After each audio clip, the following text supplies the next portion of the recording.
Assalamualaikum warahmatullahi wabarakatuh. Hai teman-teman, perkenalkan nama saya Jihan Rafifah dari Universitas Muhammadiyah Profesor Dr. Hamka, Fakultas Keguruan dan Ilmu Pendidikan, Program Studi Pendidikan Matematika semester 5. Pada tanggal 29 September 2021 kemarin, saya beserta rekan-rekan saya yang lainnya yaitu yang pertama ada Salva Astiara Nadifa dari Pendidikan Bahasa dan Sastra Indonesia. Yang kedua ada Riani Hasanah Putri dari Bimbingan dan Konseling. Selanjutnya ada Gina Rizky Amalia dari Pendidikan Matematika. Ada Laila Mardia dari Bimbingan dan Konseling, ada Destiansi Sulistiawati dari Pendidikan Matematika, dan yang terakhir ada Natasha Vivi Alaida dari Pendidikan Bahasa dan Sastra Indonesia. Kami telah melakukan kegiatan pengenalan lapangan persekolahan atau yang biasa kita sebut dengan PLP1. Oke teman-teman udah tahu belum nih apa sih PLP1 itu? Nah,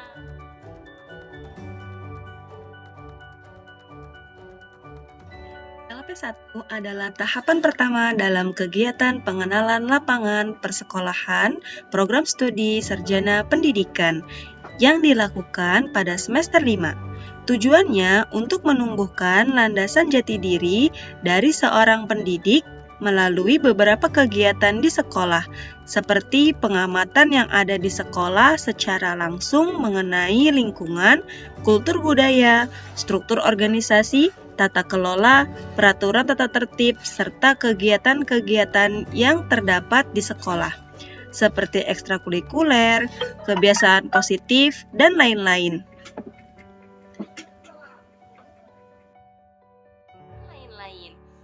Oke, dalam kegiatan PLP1 ini, kami berkesempatan untuk mengunjungi sekolah SMAN 75 Jakarta. Mau tahu keseruannya? Check this out!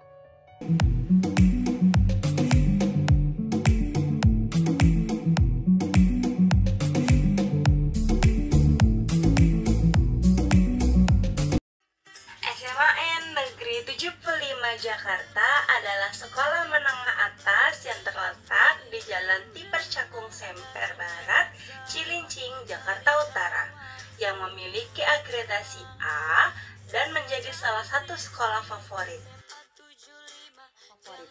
Alhamdulillah, saya dan beberapa rekan saya berkesempatan langsung untuk mewawancarai dua narasumber yang berada di SMAN 75 Jakarta, yaitu Bapak Dr. Andes Sucipto MSI selaku Kepala Sekolah di SMAN 75 Jakarta, dan narasumber yang kedua yaitu Ibu Endangwati SPD selaku Guru Matematika di SMAN 75 Jakarta. Oke teman-teman, saya ingin menampilkan hasil wawancara dan menyimpulkan dengan membuat intisari dari jawaban yang sudah mereka utarakan. Mau tahu jawabannya? Check this out!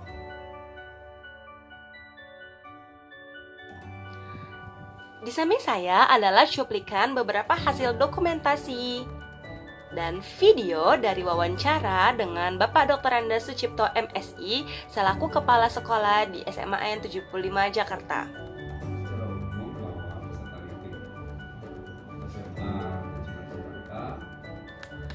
Ada beberapa poin penting yang dapat saya simpulkan.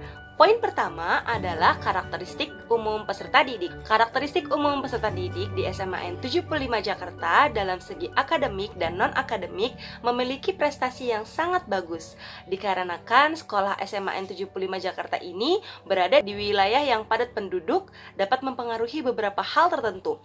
Sehingga pihak sekolah berkontribusi untuk membangun karakteristik peserta didik dalam berbagai macam kegiatan yang diharapkan dapat menjadikan peserta didik yang memiliki budi pekerti yang baik dan pengetahuan yang luas serta sikap yang baik. Poin yang kedua ada di struktur organisasi di SMAN 75 Jakarta. Struktur organisasi di SMAN 75 Jakarta yang paling tinggi dipimpin oleh kepala sekolah dibantu dengan bidang kurikulum, bidang kesiswaan, bidang sarana dan prasarana, Bidang-bidang tersebut saling bekerja sama untuk mencapai keberhasilan proses belajar mengajar agar terlaksana dengan baik. Lalu, ada juga tata usaha yang membantu struktur organisasi dan terpenuhinya proses administrasi. Poin yang ketiga adalah tata tertib di SMAN 75 Jakarta. Tata tertib yang ada di SMAN 75 Jakarta berbeda saat pembelajaran daring dan luring. Apa sih bedanya? Nah, perbedaannya, jika secara daring, guru tidak bisa menegur siswa secara langsung. Lalu, di dalam pembelajaran daring, SMAN 75 Jakarta telah menerapkan sistem share lokasi dalam WhatsApp grup kelas masing-masing di dalam pelajaran yang bertahan selama 8 jam dengan harapan peserta didik dapat terpantau dengan baik. Poin yang keempat ada pada sarana dan prasarana. Sarana dan prasarana yang ada di SMAN 75 Jakarta sudah menyiapkan jaringan WiFi di setiap kelas untuk memudahkan peserta didik dalam melakukan proses kegiatan belajar mengajar. Kemudian ada sarana dan prasarana yang lainnya seperti ruang kepala sekolah, ruang guru, ruang belajar kelas,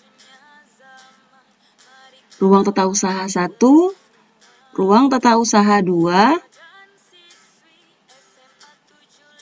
perpustakaan, ruang BK, masjid, greenhouse, laboratorium fisika, laboratorium kimia, laboratorium biologi, dan kantin. Poin yang kelima adalah kegiatan formal di SMAN 75 Jakarta. Kegiatan formal yang ada di SMAN 75 Jakarta yaitu mengadakan upacara seperti upacara kemerdekaan, upacara hari kesaktian, Pancasila, dan ada juga beberapa kegiatan keagamaan yang diadakan seperti Isra Mi'raj dan lain-lain. Lalu, ada beberapa perbedaan tentang pelaksanaan kegiatan tersebut. Pada saat daring, SMAN 75 Jakarta mengadakan streaming di YouTube atau Zoom meeting agar siswa tetap bisa mengikuti upacara atau kegiatan keagamaan tersebut di rumah. Poin yang keenam adalah pembiasaan positif yang dilakukan di SMAN 75 Jakarta. Pembiasaan positif yang dilakukan di SMAN 75 Jakarta adalah setiap pagi peserta didik diharuskan melakukan tadarus Al-Quran bagi yang beragama Islam. Setelah tadarus dilanjutkan dengan membaca buku atau literasi. Poin yang ketujuh adalah pelaksanaan kegiatan ekstrakurikuler, intrakurikuler, dan kokurikuler. Nah, ekstrakurikuler ini dilakukan setelah jam pelajaran selesai. Biasanya di SMAN 75 Jakarta ini memberikan kesempatan kepada peserta didik tahun ajaran baru untuk memilih kegiatan ekstrakurikuler apa yang sesuai dengan minat dan bakat masing-masing. Contohnya seperti basket, voli,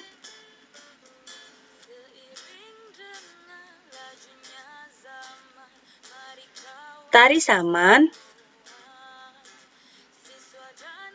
pencak silat, marawis,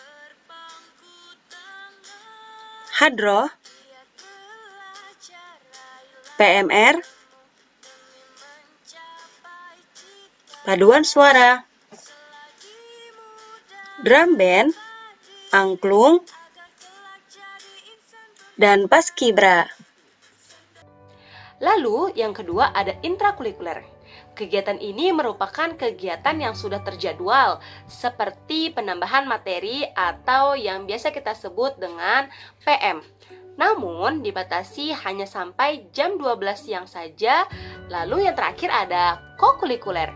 Biasanya kegiatan ini terjadi setiap akhir tahun seperti mengadakan kunjungan ke perguruan tinggi negeri maupun swasta. Poin yang ke-8 adalah percobaan pembelajaran tatap muka di masa pandemi COVID-19 SMAN 75 Jakarta saat ini sudah mulai menerapkan pembelajaran tatap muka dengan menerapkan kehadiran 50% siswa yang dilakukan dalam satu kali pertemuan per minggu setiap tingkat kelas, serta tetap mematuhi protokol kesehatan dengan ketat.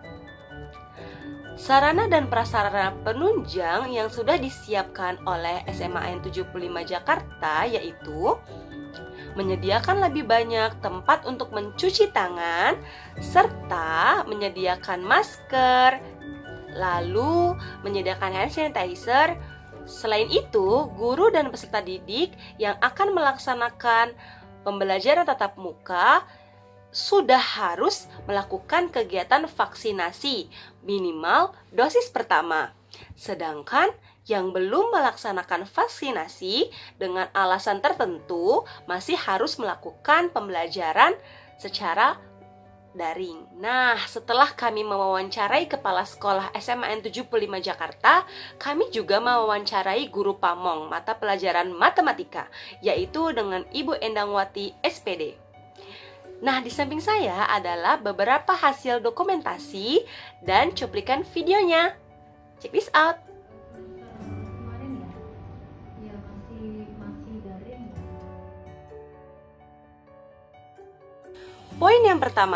Poin yang pertama yaitu model pembelajaran. Model pembelajaran yang Ibu Endang gunakan pada semester lalu yaitu menggunakan model pembelajaran secara daring. Karena sekarang sekolah SMAN 75 Jakarta sedang melaksanakan PTM atau pembelajaran tatap muka, maka sekolah SMAN 75 Jakarta menggunakan model pembelajaran blended learning. Poin yang kedua yaitu media pembelajaran. Media pembelajaran yang digunakan oleh Ibu Endang secara sinkronus menggunakan aplikasi Zoom Meeting atau Google Meet, lalu juga menggunakan Whiteboard Fox agar menjadi lebih interaktif seperti suasana di dalam kelas, karena peserta didik dapat menulis di layar tersebut, sedangkan secara asinkronus menggunakan WhatsApp Group. Poin yang ketiga yaitu persiapan sebelum melaksanakan kegiatan belajar mengajar. Persiapan yang dilakukan oleh Ibu Endang sebelum melakukan kegiatan belajar mengajar yaitu Bu Endang telah menyiapkan Prota, Promes, RPP yang sudah dilakukan sebelum tahun ajaran baru dimulai. Pembagian tugas, strategi mengatur pelajaran, karena itu adalah esensi yang paling penting. Poin yang keempat yaitu proses kegiatan pembelajaran. Proses kegiatan belajar mengajar yang Ibu Endang lakukan yaitu apersepsi atau motivasi yang digunakan dengan cara menanyakan kabar, memberikan ilustrasi materi yang akan atau yang telah dipelajari. Pada saat pembelajaran dimulai, guru memberikan refleksi tentang materi yang atau akan dipelajari. Memberikan materi, refleksi atau mengulas materi pelajaran yang sedang dipelajari, serta menutup kegiatan dengan memberikan informasi mengenai materi pada pertemuan pekan selanjutnya. Poin yang kelima yaitu respon peserta didik ketika kegiatan belajar mengajar. Ketika daring, guru sulit untuk mendeteksi antusiasme peserta didik. Guru hanya bisa mendeteksi dengan cara on kamera atau memanggil peserta didik di tengah-tengah pembelajaran. Poin yang keenam yaitu sistem penilaian. Sistem penilaian yang Ibu Endang lakukan dalam proses kegiatan pembelajaran adalah yang pertama, penugasan. Durasinya cukup panjang agar tidak memberatkan peserta didik. Yang kedua, controlling. Peserta didik mengupload di Google Classroom dan mengirimkan bukti screenshot ke PJ kelas. Lalu ketika sinkronus menggunakan interaksi Zoom atau Google Meet atau live dengan memakai papan online seperti Whiteboard Fox. Secara asinkronus menggunakan Google Form. Lalu hasil kerja atau coret-coretannya diupload di Google Classroom agar guru dapat melihat cara kerja mereka. Poin yang ketujuh yaitu kendala teknis. Kendala teknis yang sering dihadapi adalah HP yang bermasalah, jaringan internet. Lalu, karena jadwal pelajaran matematika pada jam 7 pagi, maka guru terkendala dengan kebiasaan siswa yang bangunnya telat. Atau jika orang tuanya bekerja, anaknya belum dibangunin. Maka dari itu, solusinya dengan cara mengingatkan di WhatsApp grup ketika selesai sholat subuh. Poin yang ke-8, motivasi belajar matematika. Cara Ibu Endang memotivasi peserta didik selama kegiatan pembelajaran adalah melakukan pembiasaan matematika di kehidupan sehari-hari. Contohnya seperti apa? Contohnya seperti ketika kita bangun tidur, apa yang pertama kali kita lihat? Nah, yang pertama kali kita lihat pasti adalah jam. Jam itu di dalamnya terdapat angka-angka. Lalu saat berinteraksi ekonomi seperti jual beli juga menggunakan matematika. Jadi matematika tidak dapat dihindari, maka biasakanlah. Karena matematika itu bukan pelajaran yang membutuhkan kecerdasan yang luar biasa, tapi lebih kepada ketekunan dan keterampilan siswa. Baiklah teman-teman, sekian hasil pemaparan laporan wawancara tentang kegiatan pengenalan lapangan persekolahan atau PLP1 yang telah saya laksanakan. Semoga bermanfaat.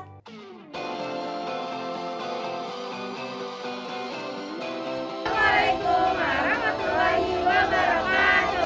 Hai guys. Jadi pada kesempatan kali ini kami sedang melaksanakan PLP1 di Jakarta Utara dan kami bertugas di SMAN 75 Jakarta.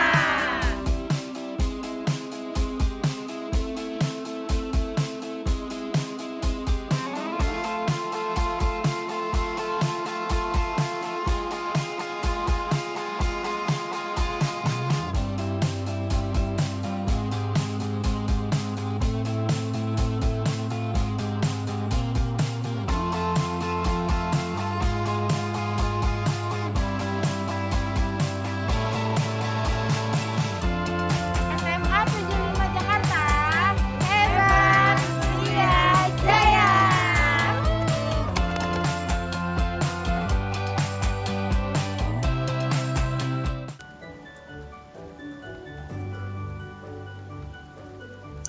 Jangan lupa untuk tetap menjaga jarak,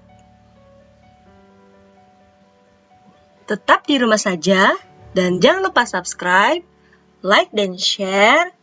The end.